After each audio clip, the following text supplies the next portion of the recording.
Bakıda Türk Dövlətləri Təşkilatına üzv ölkələrin QHT-lərinin ikinci həmrəylik forumu keçirilib. Tədbir Azərbaycanın QHT Agentliyinin təşkilatçılığı, Türk Dövlətləri Təşkilatına üzv ölkələrin QHT-lərinin platformasının tərəfdaşlığı ilə reallaşıb. Bakı şəhərsalma həftəsi çərçivəsində baş tutan forumda 8 ölkədən Azərbaycan, Türkiyə, Özbəkistan, Qazaxıstan, Qırğızıstan, Türkmənistan, Şimali Kipr Türk Cümhuriyyəti, Macarıstandan vətəndaş cəmiyyəti təmsilçiləri iştirak edib.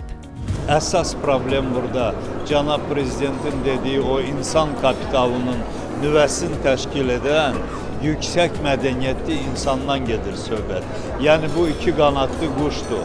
Bu konsepsiyada öz əksini tapıb. Bir qanadı mənəvi mədəniyyətdir, davranış mədəniyyətidir, o birisi əqli, intellektual mədəniyyətdir. Bax, bu əsasda biz xalqlarımızın bütün strategiyasını qurmağa çalışacağıq, QHT-ların çərçivəsində və əməkdaşlığı imkanlarından istifadə edərək. Fuad Məmmədov tədbirdə Türk dövlətlərindən olan tərəfdaş qurumları QHT-lər üçün birgə qrant müsabiqələri elan etməyə dəvət edib. İqtisadi İslahatların Təhlili və Kommunikasiya Mərkəzinin icraçı direktoru Vüsal Qasımlı isə bildirib ki, ötən il Türk Dövlətləri Təşkilatına üzv dövlətlər yüksək iqtisadi artım göstəricilərinə malik olub.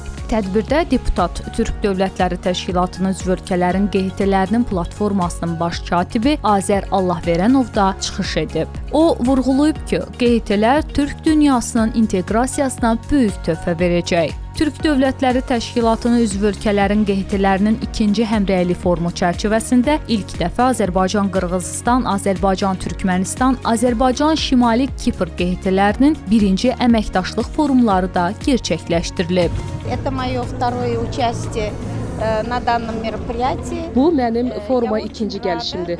Forumda iştirak etdiyim üçün çox şadam. Azərbaycan xalqına böyük xoşbəxtlik arzulayıram. Счастья всему азербайджанскому народу. Tədbir müxtəlif mövzularda panel müzakirələrlə davam edib. Qeyd edək ki, son 7 ayda artıq ikinci dəfədir ki, Türk Dövlətləri Təşkilatına üzv ölkələrin QHT-ləri Azərbaycanda toplaşır. YouTube kanalımıza abunə olun.